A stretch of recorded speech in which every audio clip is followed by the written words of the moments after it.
Hi hello അപ്പോൾ എല്ലാവർക്കും നമ്മുടെ പുതിയൊരു ട്രേഡിംഗ് ലേണിംഗ് സീരീസിലേക്ക് സ്വാഗതം. സോ ഇന്നത്തെ വീഡിയോയിൽ നമ്മൾ കഴിഞ്ഞ വീഡിയോയുടെ കണ്ടിന്യൂഷൻ ആണ്. കഴിഞ്ഞ വീഡിയോ നിങ്ങൾക്ക് ഓർമ്മയില്ല, നമ്മളൊരു ക്വസ്റ്റ്യൻ മാർക്കിലാണ് നിർത്തിയത്. ഈ പറയുന്ന ഇമോഷണൽ അനാലിസിസ് അല്ലെങ്കിൽ അൽഗോരിതം, അതിൻ്റെ ഇൻപുട്ടൊക്കെ നമ്മൾ പഠിച്ചു. അതിൻ്റെ കണ്ടിന്യൂഷൻ ആണ് ഇപ്പോൾ ഇന്ന് പഠിക്കാൻ പോകുന്നത്. സോ കഴിഞ്ഞ വീഡിയോ കണ്ടിട്ടില്ലെങ്കിൽ ഈ വീഡിയോ ഒന്നും മനസ്സിലാവില്ല. സോ നമ്മളിവിടെ ചെയ്യുന്നത് എന്താണെന്ന് നിങ്ങൾക്ക് അറിയാം, നമ്മളൊരു ട്രേഡിംഗ് ലേണിംഗ് സീരീസ് ആണ്. അതിൻ്റെ 3ാമത്തെ എപ്പിസോഡാണ് ഇന്ന്. അപ്പം ഇന്നത്തെ വീഡിയോയിൽ നിന്ന് നിങ്ങൾക്ക് നല്ല നല്ല ഇൻസൈറ്റുകൾ കിട്ടുമെന്ന് തന്നെ ഞാൻ വിശ്വസിക്കുന്നു. അതിനുവേണ്ടി തന്നെയാണ് നമ്മൾ വീണ്ടും വീഡിയോസ് ഇടുന്നതും. പിന്നെ നിങ്ങളുടെ റെസ്പോൺസ് ആണെങ്കിലും വീണ്ടും വീഡിയോ ഇടാനുള്ള ഒരു എനർജിയും തരുന്നുണ്ട്. കാരണം നിങ്ങൾ കാണുന്നുണ്ട്, മനസ്സിലാക്കുന്നുണ്ട്, നിങ്ങൾക്ക് അത് ഹെൽപ്പ് ചെയ്യുന്നുണ്ട് എന്നറിഞ്ഞതിൽ വളരെ സന്തോഷം. സോ അപ്പോൾ നമുക്ക് ഒരു സമയം പോലും കളയാണ്ട് നമുക്ക് എത്രയും പെട്ടെന്ന് തന്നെ ഇന്നത്തെ വീഡിയോയിലേക്ക് കടക്കാം. ആദ്യം തന്നെ നമുക്കൊരു ക്വിക്ക് റിവിഷനോടുകൂടി തന്നെ തുടങ്ങാം. നമ്മൾ കഴിഞ്ഞ സെഷനിൽ പഠിച്ച കുറച്ച് കാര്യങ്ങളുണ്ട്. സോ നമ്മൾ റിവിഷനിലോട്ട് പോകുന്ന സമയത്ത് കഴിഞ്ഞ സെഷനിൽ നമ്മൾ പഠിച്ചത് എന്തായിരുന്നു? Emotional analysis. നമ്മൾ ആദ്യം പഠിച്ചത് അനാലിസിസ് ആയിരുന്നു. അതിനുശേഷം നമ്മൾ പഠിച്ചു വന്നതാണ് ഇമോഷണൽ അനാലിസിസ്. ഇമോഷണൽ അനാലിസിസ് എന്താണെന്ന് നമ്മൾ പഠിച്ചു. ഇമോഷണൽ അനാലിസിസ് എന്ന് പറയുന്നത് നമ്മളെല്ലാം മനുഷ്യന്മാരാണ്. നമ്മുടെയൊക്കെ ഇമോഷൻ മനസ്സിലാക്കി ട്രേഡ് ചെയ്യുന്ന ഒരു കൂട്ടം ആൾക്കാരുണ്ട്. ആരാന്ന് ഓർമ്മയുണ്ടല്ലോ? മാർക്കറ്റ് മേക്കേഴ്സ് അല്ലെങ്കിൽ ലാർജ് ഇൻസ്റ്റിറ്റ്യൂഷൻസ്. സോ നമ്മൾ കഴിഞ്ഞ സെഷനിൽ മാർക്കറ്റ് മേക്കേഴ്സിനെ പറ്റി പഠിച്ചു.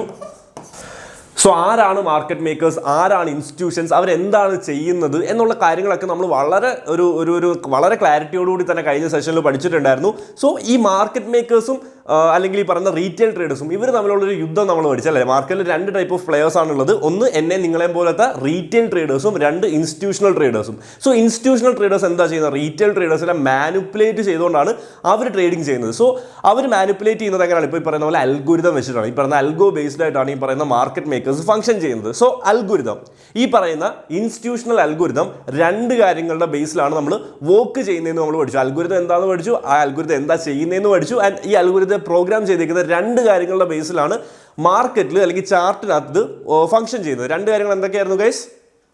ഇൻപുട്ട്. ഈ പറയുന്ന അൽഗോരിതത്തിന് ഇൻപുട്ട് എന്ന് പറയുന്നത് 2 കാര്യങ്ങളാണ്. ഒന്നെന്ന് പറയുന്നത് ടൈമും, 2 പ്രൈസും. ടൈമിൻ്റെയും പ്രൈസിൻ്റെയും ബേസിസിലാണ് ഈ പറയുന്ന അൽഗോരിതം ഫംഗ്ഷൻ ചെയ്യുന്നത്. എന്തിൻ്റെയൊക്കെയാണ്? ടൈം, പ്രൈസ് എന്ന് പറയുന്ന ഇൻപുട്ടിൻ്റെ ബേസിലാണ് ഈ പറയുന്ന അൽഗോരിതം ഫംഗ്ഷൻ ചെയ്യുന്നത്. സോ ഇത് പ്രോഗ്രാം ചെയ്തിട്ട് ഇതിനൊരു ഔട്ട്പുട്ട് ഉണ്ട്. ഇത് പ്രോഗ്രാം ചെയ്തിട്ട് ഇതിനൊരു ഔട്ട്പുട്ടാണ് മാർക്കറ്റ് തരുന്നത്. സോ ആ ഔട്ട്പുട്ട് എന്താണ് ഈ പറയുന്ന ടൈമും പ്രൈസും ചേരുന്ന ഇൻപുട്ടിൻ്റെ ഔട്ട്പുട്ട്? ഈ ഒരു ടോപ്പിക്കാണ് നമ്മൾ ഇന്നത്തെ സെഷനിൽ പഠിക്കാൻ പോകുന്നത്. സോ ആ ഒരു റിവിഷൻ പാർട്ട് നിങ്ങൾക്ക് ക്ലിയർ ആണെങ്കിൽ നമുക്ക് എത്രയും പെട്ടെന്ന് തന്നെ ഈ ഒരു ക്വസ്റ്റ്യനുള്ള ഒരു ഉത്തരം നമുക്ക് ഇന്ന് ഇവിടെ കണ്ടുപിടിക്കാം. ഓക്കെ, സോ ഈ പറയുന്ന ടൈമും പ്രൈസും എന്നുള്ള അൽഗോരിതത്തിൻ്റെ ഇൻപുട്ടിൻ്റെ ഔട്ട്പുട്ട് എന്ന് പറയുന്നത് മാർക്കറ്റിലെ 2 കാര്യങ്ങളാണ്. ഒന്നെന്ന് പറയുന്നത് മാർക്കറ്റിൽ സംഭവിക്കുന്ന ഇൻഎഫിഷ്യൻസിയും, 2 മാർക്കറ്റിൽ സംഭവിക്കുന്ന ഹൈസ് ആൻഡ് ലോസും. സോ ടൈമും പ്രൈസും എന്നുള്ള ഇൻപുട്ടിൻ്റെ ഔട്ട്പുട്ട് എന്തൊക്കെയാണ്? ഇൻഎഫിഷ്യൻസിയും ഹൈസ് ആൻഡ് ലോസും. ഇൻഎഫിഷ്യൻസി എന്താണ്, ഹൈസ് ആൻഡ് ലോസ് എന്താണ് എന്ന് മനസ്സിലാക്കിയാൽ തന്നെ ഉറപ്പായിട്ടും ഗൈസ് നിങ്ങളുടെ ട്രേഡിംഗ് ജേർണിയിൽ നിങ്ങൾക്ക് ഒരു എഡ്ജ് കിട്ടും. അതായത് ലിക്വിഡിറ്റി അറിഞ്ഞ് ട്രേഡ് ചെയ്യാന്ന് പറയും. മാർക്കറ്റിൽ 2 ലിക്വിഡിറ്റി മേജർ പൂൾസ് ആണ് ഈ പറഞ്ഞ ഇൻഎഫിഷ്യൻസി, ഹൈസ് ആൻഡ് ലോസും. ഇൻഎഫിഷ്യൻസി എന്താണ്, ഹൈസ് ആൻഡ് ലോസ് എന്താണ് നമുക്ക് വിശദമായിട്ട് ഈ ഒരു വീഡിയോ പഠിക്കേണ്ടതുണ്ട്. സോ ആദ്യം നിങ്ങൾ മനസ്സിലാക്കേണ്ടത് ഈ പറയുന്ന ടൈമും പ്രൈസും, ടൈം ആൻഡ് പ്രൈസ് എന്ന് പറയുന്ന ഇൻപുട്ടിൻ്റെ ഔട്ട്പുട്ട് എന്ന് പറഞ്ഞാൽ എന്തൊക്കെയാണ്? ഇൻഎഫിഷ്യൻസിയും ഹൈസ് ആൻഡ് ലോസും. ആൻഡ് മാർക്കറ്റ് എന്താ ചെയ്യുന്നത്? ഒരു ഇൻഎഫിഷ്യൻസി മാർക്കറ്റ് ക്രിയേറ്റ് ചെയ്യും, അല്ലെങ്കിൽ ഹൈസ് ആൻഡ് ലോസ് ക്രിയേറ്റ് ചെയ്യും. എന്നിട്ട് മാർക്കറ്റ് അതിലോട്ട് എന്ത് ചെയ്യും? റീപ്രൈസ് ചെയ്യും എന്ന് വെച്ച് കഴിഞ്ഞാൽ ഒരു ഇൻഎഫിഷ്യൻസി ക്രിയേറ്റ് ചെയ്തു, ആ വോയിഡിനകത്തോട്ട് മാർക്കറ്റ് വീണ്ടും റീപ്രൈസ് ചെയ്യും. ആൻഡ് മാർക്കറ്റിന്റെ ഡയറക്ഷനിലോട്ട് പോകും. ഒരു ഹൈസ് ആൻഡ് ലോസിനകത്തുള്ള ലിക്വിഡിറ്റി എടുക്കും, പിന്നെ മാർക്കറ്റിന്റെ ഡയറക്ഷനിൽ പോകും. സോ ഇൻപുട്ട് എന്ന് പറയുന്നത് ടൈം ആൻഡ് പ്രൈസും, അതിൻ്റെ ഔട്ട്പുട്ട് എന്ന് പറയുന്നത് ഇൻഎഫിഷ്യൻസിയും ഹൈസ് ആൻഡ് ലോസും. സോ നമുക്കിനി ഇൻഎഫിഷ്യൻസി എന്താണെന്ന് പഠിക്കാം. അത് കുറച്ചുകൂടെ ക്ലിയർ ആയിട്ട് പഠിക്കുമ്പോൾ നിങ്ങൾക്ക് മനസ്സിലാവും എന്താണ് ഇൻഎഫിഷ്യൻസി എന്നുള്ളതും, പിന്നെ അതിനുശേഷം ഹൈസ് ആൻഡ് ലോസും. സോ നമ്പർ 1 എന്ന് പറയുന്നത് ഇൻഎഫിഷ്യൻസി അല്ലെങ്കിൽ ഇംബാലൻസ് ആണ്. ഇൻഎഫിഷ്യൻസി അല്ലെങ്കിൽ ഇംബാലൻസ് ആണ് ഒന്നാമത്തെ ഔട്ട്പുട്ട് എന്ന് പറയുന്നത്. സോ വളരെ സിമ്പിൾ ആയിട്ട് ഞാൻ പറഞ്ഞുതരാം. ഇൻഎഫിഷ്യൻസി എന്ന് പറയുന്നത് മാർക്കറ്റിൽ അറ്റ് സർട്ടൺ പോയിന്റ് മാർക്കറ്റിൽ ഒരു സഡൻ പ്രൈസ് ഡെലിവറി സംഭവിക്കുന്നു. പെട്ടെന്നൊരു പ്രൈസ് ഡെലിവറി സംഭവിക്കും. നിങ്ങൾ ചാർട്ടിൽ കണ്ടിട്ടുണ്ടായിരിക്കും, പെട്ടെന്ന് വലിയൊരു ഗ്രീൻ ക്യാൻഡിൽ, പെട്ടെന്ന് വലിയൊരു റെഡ് ക്യാൻഡിലൊക്കെ സംഭവിക്കുന്നത് ഡ്യൂ ടു ന്യൂസ് ആവാം, അല്ലെങ്കിൽ എന്തെങ്കിലും ഫാക്ടേഴ്സ് ആവാം. സോ പെട്ടെന്ന് അങ്ങനെ ഒരു സഡൻ പ്രൈസ് ഡെലിവറി സംഭവിക്കുന്ന സമയത്ത് ഇൻസ്റ്റിറ്റ്യൂഷൻസിന് ആ ഒരു പ്രൈസ് ലെവലിൽ ഓർഡേഴ്സ് എക്സിക്യൂട്ട് ചെയ്യാൻ പറ്റത്തില്ല. സോ എന്താണ് ഇവർ ചെയ്യുന്നതെന്ന് വെച്ച് കഴിഞ്ഞാൽ, അങ്ങനെ ഒരു വോയിഡ് മാർക്കറ്റിൽ ക്രിയേറ്റ് ആയി കിടന്നു കഴിഞ്ഞാൽ ആ വോയിഡ് ഫില്ല് ചെയ്യാൻ വേണ്ടിയിട്ട് ഇൻസ്റ്റിറ്റ്യൂഷൻസ് ഈ പറയുന്ന മാർക്കറ്റിനെ ആ ഒരു പ്രൈസ് ഡെലിവറിയിലോട്ട് കൊണ്ടുവരും, പ്രൈസ് ഏരിയയിലോട്ട് കൊണ്ടുവരും. എന്നിട്ട് അവിടെയുള്ള ലിക്വിഡിറ്റീസ് ഒക്കെ എടുത്തിട്ട് അവിടെ ഓർഡേഴ്സ് എക്സിക്യൂട്ട് ചെയ്തിട്ട് മാർക്കറ്റിന്റെ ഡയറക്ഷനിൽ പോകും. നിങ്ങൾ കൺഫ്യൂസ്ഡ് ആവേണ്ട. ആദ്യമായിട്ട് കേൾക്കുന്ന ആൾക്കാർ ഞാൻ വളരെ സിമ്പിളായിട്ട് ഇതെങ്ങനെ നമ്മൾ ചാർട്ടിൽ നോക്കേണ്ടതും ഇതിൻ്റെ ലോജിക്കാണ് ഞാൻ ഇപ്പോൾ പറഞ്ഞത്. ഇനി ഇത് വളരെ സിമ്പിളായിട്ട് നിങ്ങൾക്ക് മനസ്സിലാവുന്ന രീതിയിൽ തന്നെ പറഞ്ഞുതരാം. ഈ ഒരു കോൺസെപ്റ്റിൻ്റെ മറ്റൊരു പേര് നിങ്ങൾ കേട്ടിട്ടുണ്ടായിരിക്കും, എനിക്ക് ഉറപ്പാണ്. നിങ്ങൾ സോഷ്യൽ മീഡിയയിലും അല്ലെങ്കിൽ റീൽസിലും ഒക്കെ കേട്ടിട്ടുള്ള ഒരു പേരായിരിക്കും ഫെയർ വാല്യൂ ഗ്യാപ്പ്. സോ അത് തന്നെയാണ് ഈ പറയുന്ന ഇംബാലൻസ് അല്ലെങ്കിൽ ഇൻഎഫിഷ്യൻസി എന്ന് വിളിക്കുന്നത്. നമ്മൾ ഫെയർ വാല്യൂ ഗ്യാപ്പ് എന്ന് പറയുന്നത്, നിങ്ങൾ ചാർട്ട് എടുക്കുന്ന സമയത്ത് ഇതൊരു 3 ക്യാൻഡിൽ ഫോർമേഷനാണ്. നിങ്ങൾ 3 ക്യാൻഡിൽസ് കൺസിഡർ ചെയ്യുന്ന സമയത്ത് ഈ 3 ക്യാൻഡിൽസ് ഒരു പെട്ടെന്നൊരു സഡൻ പ്രൈസ് ഡെലിവറി സംഭവിക്കുന്ന സമയത്ത് 3 ക്യാൻഡിൽസ് നിങ്ങൾ എന്ത് ചെയ്യണം? കൺസിഡർ ചെയ്യണം. 3 ക്യാൻഡിൽസ്, 3 ക്യാൻഡിൽ. ഈ ലെറ്റ്സ് സീ, ഇത് ഫസ്റ്റ് ക്യാൻഡിൽ, ഇത് സെക്കൻഡ് ക്യാൻഡിൽ, ഇത് തേർഡ് ക്യാൻഡിൽ. ഈ 3 ക്യാൻഡിൽസ് കൺസിഡർ ചെയ്യുന്ന സമയത്ത് ഒരു ക്യാൻഡിൽ എന്തൊക്കെയുണ്ടോ നിങ്ങൾക്ക് അറിയാമല്ലോ. ഒരു ക്യാൻഡിൽ എന്തൊക്കെയുണ്ട്? ബോഡി ഉണ്ട്, വിക്സ് ഉണ്ട്. ബോഡി എന്ന് പറയുന്നത് ഈ ഒരു തിക്ക് സർഫസിനെയും വിക്ക് എന്ന് പറയുന്നത് ഈ ഒരു വര പോലത്തെ സർഫസിനെയും. സോ ഈ ഒരു 3 ക്യാൻഡിൽ കൺസിഡർ ചെയ്യുന്ന സമയത്ത് ഇതൊരു ബുള്ളിഷ് എക്സാമ്പിൾ ആണെങ്കിൽ, മുകളിലോട്ട് പോകുന്ന മാർക്കറ്റ് കണ്ടീഷൻ ആണെങ്കിൽ, ഫസ്റ്റ് ക്യാൻഡിലിന്റെ വിക്കിന്റെ ഹൈ, ഫസ്റ്റ് ക്യാൻഡിലിന്റെ വിക്കിന്റെ ഹൈ എന്ന് പറയുന്നത് ഇതാണല്ലോ. ഫസ്റ്റ് ക്യാൻഡിലിന്റെ ഹൈയും തേർഡ് ക്യാൻഡിലിന്റെ ലോയും തമ്മിൽ കൂട്ടിമുട്ടുന്നുണ്ടോ നോക്കുക. ഇന്റർസെക്ട് ചെയ്യുന്നുണ്ടോ? ഇല്ല. ഫസ്റ്റ് ക്യാൻഡിലിന്റെ ഹൈയും തേർഡ് ക്യാൻഡിലിന്റെ ലോയും തമ്മിൽ ഒരു ബുള്ളിഷ് സിനേറിയോയിൽ കൂട്ടിമുട്ടുന്നില്ലെങ്കിൽ അവിടെ എന്തുണ്ട്? ഒരു ഗ്യാപ്പ് ഫോം ചെയ്തിട്ടുണ്ട്. അവിടെ എന്തുണ്ട്? ഒരു ഗ്യാപ്പ് ഫോം ചെയ്തിട്ടുണ്ട്. സോ ഈ ഒരു ഗ്യാപ്പിനെയാണ് നമ്മൾ എന്ത്? ഫെയർ വാല്യൂ ഗ്യാപ്പ് എന്ന് വിളിക്കുന്നത്. ഞാൻ നേരത്തെ പറഞ്ഞ ആ ഒരു എക്സാമ്പിൾ നിങ്ങൾക്ക് മനസ്സിലായല്ലോ. ഒരു സഡൻ പ്രൈസ് ഡെലിവറി സംഭവിക്കുന്ന സമയത്ത് ഇവിടെ ഒരു വോയിഡ് അല്ലെങ്കിൽ ഒരു ഗ്യാപ്പ് ഫോം ചെയ്യുന്നുണ്ട്. സോ മാർക്കറ്റ് എന്ത് ചെയ്യും? മാർക്കറ്റ് ഈ പറയുന്ന ഗ്യാപ്പ് ഫില്ല് ചെയ്യാൻ വേണ്ടിയിട്ട് ഇൻസ്റ്റിറ്റ്യൂഷൻസ് വരും. മാർക്കറ്റ് ആ ഒരു ഗ്യാപ്പ് ഫില്ല് ചെയ്യും. ഫില്ല് ചെയ്തതിന് ശേഷം മാർക്കറ്റിന്റെ ഡയറക്ഷനിലോട്ട് പോകും. സോ നിങ്ങൾക്ക് ഈ ഒരു പൊസിഷനിൽ ഈ ഒരു ഫെയർ വാല്യൂ ഗ്യാപ്പ് ഫോം ചെയ്യുമ്പോൾ എൻട്രി എടുക്കരുത്. ഫെയർ വാല്യൂ ഗ്യാപ്പ് ഫോം ചെയ്തതിന് ശേഷം അത് ഫില്ല് ചെയ്യാൻ വേണ്ടി ഇൻസ്റ്റിറ്റ്യൂഷൻസ് വരുന്ന സമയത്ത് അതിനുശേഷം നിങ്ങൾക്ക് ഇൻസ്റ്റിറ്റ്യൂഷൻസിനോടൊപ്പം ട്രേഡ് ചെയ്യാൻ പറ്റും.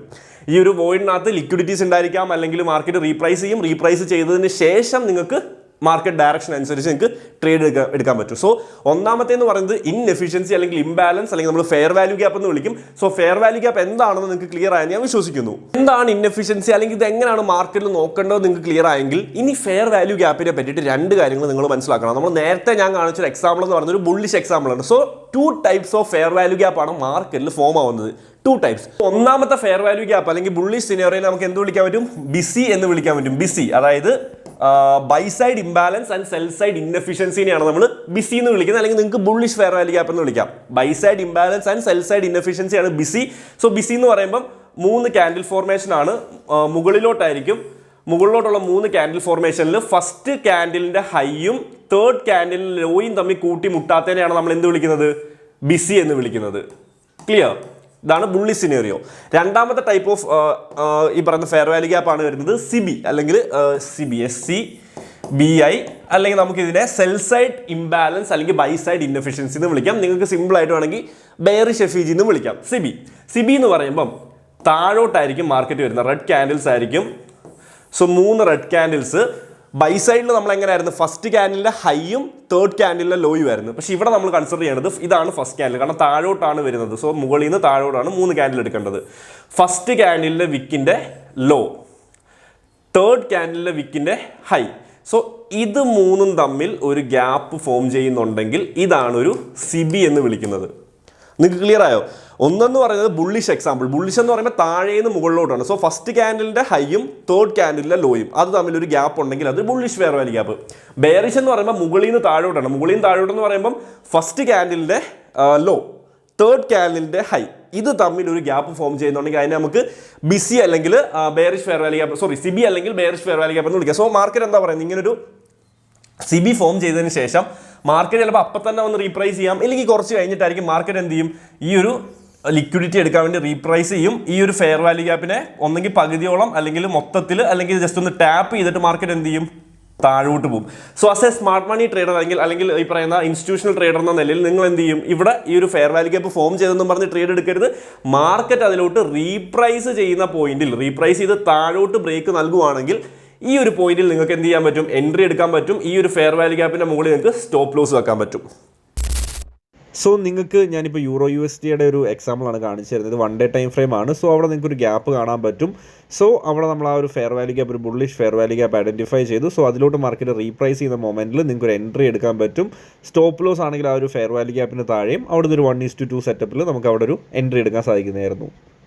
അതേപോലെ തന്നെ നമുക്കൊരു ബെയറിഷിൻ്റെ എക്സാമ്പിൾ നോക്കാനാണെങ്കിൽ ഈ ഒരു പോയിന്റിൽ മാർക്കറ്റ് ഒരു ബെയറിഷ് ഫെയർ വാല്യൂ ഗ്യാപ്പ് തന്നു. അതിനെ ഓൾമോസ്റ്റ് ഒരു 60% ഫില്ല് ചെയ്തതിന് ശേഷം താഴോട്ട് പോകുന്ന സമയത്ത് അവിടെ നമുക്കൊരു 1:2 സെറ്റപ്പിൽ ഇറങ്ങാൻ പറ്റുമായിരുന്നു. ഈ ഒരു ഫെയർ വാല്യൂ ഗ്യാപ്പ് കോൺസെപ്റ്റിൽ നിങ്ങൾ മനസ്സിലാക്കേണ്ടത് നമുക്ക് ഇത് എല്ലാ ടൈം ഫ്രെയിമിലും ഹയർ ടൈം ഫ്രെയിമിൽ ബയാസ് ഫിക്സ് ചെയ്യാനാണെങ്കിലും ലോവർ ടൈം ഫ്രെയിമിൽ എൻട്രി എടുക്കാനാണെങ്കിലും നമുക്ക് ഒരേപോലെ യൂസ് ചെയ്യാൻ പറ്റുന്നതാണ്. സോ നിങ്ങൾക്ക് ആ ഒരു കോൺസെപ്റ്റ് ക്ലിയർ ആണെന്ന് വിശ്വസിക്കുന്നു. സോ നിങ്ങൾ ഇനി ചെയ്യേണ്ടത് നിങ്ങൾ ചാർട്ടിൽ പോവുക. ചാർട്ടിൽ പോയതിന് ശേഷം നിങ്ങൾ നല്ല രീതിയിൽ തന്നെ ഇതൊന്ന് ബാക്ക് ടെസ്റ്റ് ചെയ്ത് നോക്കുക. നിങ്ങൾക്ക് ഈ ഒരു ഇൻഎഫിഷ്യൻസി നിങ്ങൾക്ക് എല്ലാ ടൈം ഫ്രെയിമിലും കാണാൻ പറ്റും. ഈവൻ ഹയർ ടൈം ഫ്രെയിമിൽ ബയാസ് സെറ്റ് ചെയ്യാനാണെങ്കിലും ഈവൻ ലോവർ ടൈം ഫ്രെയിംസിൽ നിങ്ങൾക്ക് എൻട്രി എടുക്കാനാണെങ്കിലും ഒക്കെ നിങ്ങൾക്ക് ഏറ്റവും ഇമ്പോർട്ടൻ്റ് ആയിട്ടുള്ള ഒരു കോൺസെപ്റ്റാണ് ഇൻഎഫിഷ്യൻസി അല്ലെങ്കിൽ ഇംബാലൻസ് എന്ന് പറയുന്നത്. രണ്ട് type of fair value gap ആണുള്ളത്. ഒന്ന് ബുള്ളിഷ് സിനേറിയം, രണ്ട് ബെയറിഷ് സിനേറിയം. ഈ രണ്ട് കാര്യങ്ങൾ നിങ്ങൾക്ക് വ്യക്തമായിട്ട് തന്നെ മനസ്സിലായെന്ന് ഞാൻ വിശ്വസിക്കുന്നു. ഇൻ ദാറ്റ് നമുക്ക് രണ്ടാമത്തെ ഔട്ട്പുട്ടിലോട്ട് പോവാം. Highs and lows. ഇത് വളരെ ഇമ്പോർട്ടൻ്റ് ആയിട്ടുള്ള കാര്യമാണ്. സിമ്പിൾ ആയിട്ട് ഞാൻ പറഞ്ഞുതരാം എന്താണ് ഹൈ ആൻഡ് ലോ എന്നുള്ളത്. Swing high and swing low. നിങ്ങൾ എല്ലാവരും നിങ്ങളുടെ കൈ ഇങ്ങനെ പിടിക്കുന്ന സമയത്ത് ഈ നടുവിരലിന്റെ പ്രത്യേകത എന്താ? ഈ ഒരു നടുവിരലിന്റെ ഏറ്റവും മുകൾ ഭാഗം എന്ന് പറയുന്നത് ഇടതും വലതുമായിട്ട് കൂട്ടിമുട്ടുന്നില്ല. ഇതേപോലെ തന്നെ നിങ്ങൾ മാർക്കറ്റിൽ നിങ്ങൾ 3 ക്യാൻഡിൽസ് കൺസിഡർ ചെയ്യുക. 3 ക്യാൻഡിൽസ് നിങ്ങൾ കൺസിഡർ ചെയ്യുക. 3 ക്യാൻഡിൽസ് കൺസിഡർ ചെയ്യുന്ന സമയത്ത് ഓക്കെ, ഇത് first candle, second candle, third candle. ഈ നടുവിലത്തെ ക്യാൻഡിലിന്റെ ഹൈ എന്ന് പറയുന്നത് ഇടതും വലതുമായിട്ട് കൂട്ടിമുട്ടാണ്ട് നിൽക്കുവാണെങ്കിൽ ഇതിനെ നമ്മൾ എന്ത് വിളിക്കും? ഒരു ഹൈ എന്ന് വിളിക്കും. ഇതിന് നേരെ ഓപ്പോസിറ്റ് ആണ് ഈ പറയുന്ന ലോ എന്ന് വിളിക്കുന്നത്. അതായത് ഇതൊരു ഫസ്റ്റ് ക്യാൻഡിൽ, ഇതൊരു സെക്കൻഡ് ക്യാൻഡിൽ, ഇതൊരു തേർഡ് ക്യാൻഡിൽ. ഓക്കെ, ഈ സെക്കൻഡ് ക്യാൻഡിലിന്റെ ലോ എന്ന് പറയുന്നത് ഇടതും വലതിനെ കൂട്ടിമുട്ടുന്നില്ലെങ്കിൽ ഇതാണൊരു സ്വിംഗ് ലോ, ഇതാണൊരു swing high. Swing high and swing low നിങ്ങൾക്ക് ക്ലിയർ ആയെന്ന് ഞാൻ വിശ്വസിക്കുന്നു. അതായത് 3 ക്യാൻഡിൽ എടുക്കുമ്പോൾ നടുവിലത്തെ ക്യാൻഡിലെ ഹൈ എന്ന് പറയുന്നത് ഇടതും വലതുമായിട്ടുള്ള ക്യാൻഡിലെ കൂട്ടിമുട്ടുന്നില്ലെങ്കിൽ അതിനെ നമ്മൾ എന്ത് വിളിക്കും? ഒരു സ്വിംഗ് ഹൈ ആണെന്ന് വിളിക്കും. അതേപോലെ 3 ക്യാൻഡിൽസ് എടുക്കുമ്പോൾ നടുവിലത്തെ ക്യാൻഡിലെ ലോ ഇടതും വലതിനെ കൂട്ടിമുട്ടുന്നില്ല, അതിനെ നമ്മൾ എന്ത് വിളിക്കും? ഒരു സ്വിംഗ് ലോ എന്ന് വിളിക്കും. സ്വിംഗ് ഹൈയുടെയും സ്വിംഗ് ലോയുടെയും കോൺസെപ്റ്റ് അല്ലെങ്കിൽ ഈ പറയുന്ന ലോജിക്ക് വളരെ ക്ലിയർ ആണ്. അതായത് നമ്മളെല്ലാം പഠിച്ചിട്ടുള്ളതാണ് സപ്പോർട്ട് റെസിസ്റ്റൻസ്. മാർക്കറ്റ് ഒരു റെസിസ്റ്റൻസ് ഫോം ചെയ്ത് കഴിഞ്ഞാൽ 90% ഓഫ് ദ റീറ്റെയിൽ ട്രേഡേഴ്സ് എന്ത് ചെയ്യും?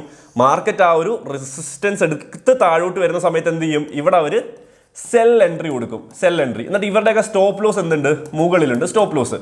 ഇത് ആർക്കറിയാം? ഇൻസ്റ്റിറ്റ്യൂഷൻസിന് അറിയാം. സോ ഇൻസ്റ്റിറ്റ്യൂഷൻ ചെയ്യുന്നത് എന്താണെന്ന് വെച്ച് കഴിഞ്ഞാൽ മാർക്കറ്റ് ചിലപ്പോൾ കുറച്ചൊന്ന് താഴോട്ട് വരും. എന്നിട്ട് എന്ത് ചെയ്യും? ഇവരുടെയൊക്കെ സ്റ്റോപ്പ് ലോസ് ഹണ്ട് ചെയ്യാൻ വേണ്ടി ലിക്വിഡിറ്റി സ്വീപ്പിന് വേണ്ടിയിട്ട് എന്ത് ചെയ്യും? മുകളിലോട്ട് പോകും. അവരുടെയൊക്കെ ലിക്വിഡിറ്റി എടുത്തതിന് ശേഷമായിരിക്കും മാർക്കറ്റ് താഴോട്ട് വരുന്നത്. സോ നിങ്ങൾ ഈ പറയുന്ന പോലെ ഒരു സ്വിംഗ് ഹൈ ഫോം ചെയ്ത് വെച്ച് കഴിഞ്ഞാൽ ആ സ്വിംഗ് ഹൈയുടെ ലെവൽ എത്തിയെന്ന് പറഞ്ഞ് നിങ്ങൾ ട്രേഡ് എടുക്കരുത്. ആ സ്വിംഗ് ഹൈയുടെ മുകളിലുള്ള ലിക്വിഡിറ്റീസ്, അതായത് റീറ്റെയിൽ ട്രേഡേഴ്സിന്റെ സ്റ്റോപ്പ് ലോസ് എടുത്തതിന് ശേഷം താഴോട്ട് വരുന്ന ഈ ഒരു പോയിന്റിലായിരിക്കണം നിങ്ങൾ എന്ത് ചെയ്യേണ്ടത്? നിങ്ങൾ as a smart money trader നിങ്ങൾ ട്രേഡ് എടുക്കേണ്ടത്. ക്ലിയർ ആണല്ലോ? Same with the support system. ഇതൊരു സപ്പോർട്ട് ആണെങ്കിൽ മാർക്കറ്റ് താഴെ വരുന്നു, മുകളിലോട്ട് പോകുന്ന കാണുമ്പോൾ ഇവിടെ എന്ത് ചെയ്യും? റീറ്റെയിൽ ട്രേഡേഴ്സ് ബൈ എൻട്രി എടുക്കും. ഇവരുടെ സ്റ്റോപ്പ് ലോസ് താഴെ ഉണ്ട്. ഇൻസ്റ്റിറ്റ്യൂഷൻസിന് ഈ സെയിം കാര്യം അറിയാം. ഇൻസ്റ്റിറ്റ്യൂഷൻ ചിലപ്പോൾ ഒന്ന് കുറച്ച് മുകളിലോട്ട് പോയി താഴെ വന്ന് ലിക്വിഡിറ്റി ഹണ്ട് അല്ലെങ്കിൽ ലിക്വിഡിറ്റി സ്വീപ്പ് ചെയ്തതിന് ശേഷമായിരിക്കും മുകളിലോട്ട് പോകുന്നത്. സോ ഇവിടെ ആയിരിക്കും അവരെന്ത് ചെയ്യുന്നത്? എൻട്രി എടുക്കുന്നത്. So swing high and swing low നമുക്ക് മാർക്കറ്റിൽ നോക്കുന്ന സമയത്ത് ഇതാണ് ഒരു സ്വിംഗ് ഹൈ. ഇടതും വലതുള്ള ക്യാൻഡിലിനെ അത് കൂട്ടിമുട്ടാണ് നിൽക്കുമായിരുന്നു. ഇത് ഡെയിലി ചാർട്ടാണ്. സോ അതിൻ്റെ മുകളിൽ എന്തുണ്ട്? ലിക്വിഡിറ്റീസ് ഉണ്ട്. ആ ഒരു സ്വിംഗ് ഹൈയുടെ മുകളിൽ റീറ്റെയിൽ ട്രേഡേഴ്സിൻ്റെ സ്റ്റോപ്പ് ലോസ് ഉണ്ട്. സോ മാർക്കറ്റ് ആ ഒരു ലിക്വിഡിറ്റി എടുത്തതിന് ശേഷം മാർക്കറ്റ് ആദ്യം ഒരു സ്വിംഗ് ഹൈ ഫോം ചെയ്തു. അതിന് മുകളിൽ ഉള്ള ആ ഒരു ലിക്വിഡിറ്റി എടുത്തതിന് ശേഷം നോർമൽ ട്രേഡേഴ്സ് ആ ഒരു റെസിസ്റ്റൻസ് എത്തിയെന്ന് പറഞ്ഞ് സെൽ എൻട്രി എടുക്കും. പക്ഷേ നമ്മൾ as a smart money trader അതിൻ്റെ മുകളിലുള്ള ലിക്വിഡിറ്റീസ് എടുത്ത് മാർക്കറ്റ് താഴോട്ട് വരുമ്പോഴായിരിക്കണം നമ്മളൊരു എൻട്രി എടുക്കേണ്ടത്. സോ നമുക്കിതൊരു ബയാസ് ഫിക്സ് ചെയ്യാനാണെങ്കിലും ഈവൻ ലോവർ ടൈം ഫ്രെയിമിലാണെങ്കിലും ഞാൻ നേരത്തെ പറഞ്ഞ പോലെ നമുക്കൊരു എൻട്രി കിട്ടുന്നതായിരിക്കും. പിന്നെ വേണ്ട, ഇതൊരു സ്വിംഗ് ലോ ആണ്. സോ ആ സ്വിംഗ് ലോയുടെ താഴെ എന്തുണ്ടായിരിക്കും? സ്റ്റോപ്പ് ലോസുകൾ അല്ലെങ്കിൽ ലിക്വിഡിറ്റീസ് ഉണ്ടായിരിക്കും. സോ അവിടെയും ഈ സെയിം സിനേറിയോനാണ്. സ്വിംഗ് ലോയുടെ താഴത്തെ ആ ഒരു ലിക്വിഡിറ്റി സ്വീപ്പിന് ശേഷമായിരിക്കണം നമ്മൾ എന്ത് എൻട്രി എടുക്കേണ്ടത്? ഒരു ബൈ എൻട്രി എടുക്കേണ്ടത് പ്രോപ്പറായിട്ട്. സോ ഈ ഒരു വീഡിയോയിൽ നമ്മൾ പഠിച്ച കാര്യങ്ങളെന്ന് പറയുന്നത് ഹൈസ് ആൻഡ് ലോസും അല്ലെങ്കിൽ ഇൻഎഫിഷ്യൻസി, ഈ പറയുന്ന ഇൻപുട്ടിന്റെ ഔട്ട്പുട്ട് ആയിട്ടുള്ള 2 കാര്യങ്ങളാണ് നമ്മൾ ഈ ഒരു വീഡിയോ പഠിച്ചത്. വേറെ ഒന്നും പഠിച്ചിട്ടില്ല. പക്ഷേ ഇത് വളരെ ഇമ്പോർട്ടൻ്റ് ആണ് ഗൈസ്. ട്രസ്റ്റ് മീ, നിങ്ങൾ ഈ ഒരു 2 കാര്യങ്ങൾ നിങ്ങൾ മാസ്റ്റർ ചെയ്യണം.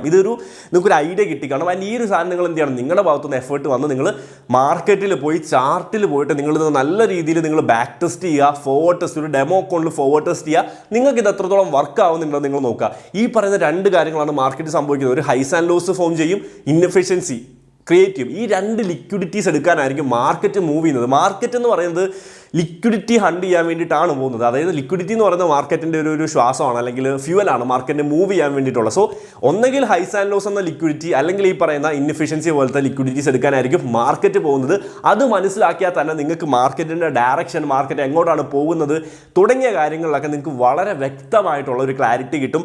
സോ ഗൈസ്, നിങ്ങൾ മാസ്റ്റർ ചെയ്യുക. നിങ്ങൾക്ക് ട്രേഡിംഗ് എന്ന് പറയുന്നത് ഈ പറയുന്ന പോലെ ഒട്ടും ഈസി ആയിട്ടുള്ള കാര്യമല്ല. നമുക്കൊരു ഒരു കോൺസെപ്റ്റ് കിട്ടിക്കഴിഞ്ഞാൽ നമ്മളെ ഭാഗത്തുനിന്ന് വേണ്ട എഫേർട്ട് എന്ന് വെച്ചാൽ നമ്മളത് വീണ്ടും വീണ്ടും വീണ്ടും വീണ്ടും വീണ്ടും വീണ്ടും നമ്മൾ മാർക്കറ്റിൽ പോയിട്ട് അത് ബാക്ക് ടെസ്റ്റ് ചെയ്യുക, ഫോർവേഡ് ടെസ്റ്റ് ചെയ്യുക, ലൈവ് മാർക്കറ്റിൽ ചെയ്യുക. സോ ആ സമയത്തായിരിക്കും നമുക്ക് ആ ഒരു കോൺസെപ്റ്റിൽ നമ്മൾ ഇമ്പ്രൂവ് ആവുന്നത്, നമുക്കത് വർക്ക് ആവുന്നോ എന്നുള്ളത്. ട്രേഡിങ്ങിനെ സംബന്ധിച്ച് ഒരാൾക്ക് വർക്ക് ആവുന്ന കോൺസെപ്റ്റ് മറ്റൊരാൾക്ക് വർക്ക് ആവണം നിർബന്ധമില്ല. പക്ഷെ നമുക്ക് ചെയ്യാൻ പറ്റുന്നത് ആ ഒരു കോൺസെപ്റ്റിന്, ഇപ്പോൾ ഒരു കോൺസെപ്റ്റ് കിട്ടിക്കഴിഞ്ഞാൽ അത് കുറേ നാളത് നമ്മൾ റിപ്പീറ്റ് ചെയ്ത് വർക്കൗട്ട് ചെയ്യുക എന്നുള്ളതാണ്.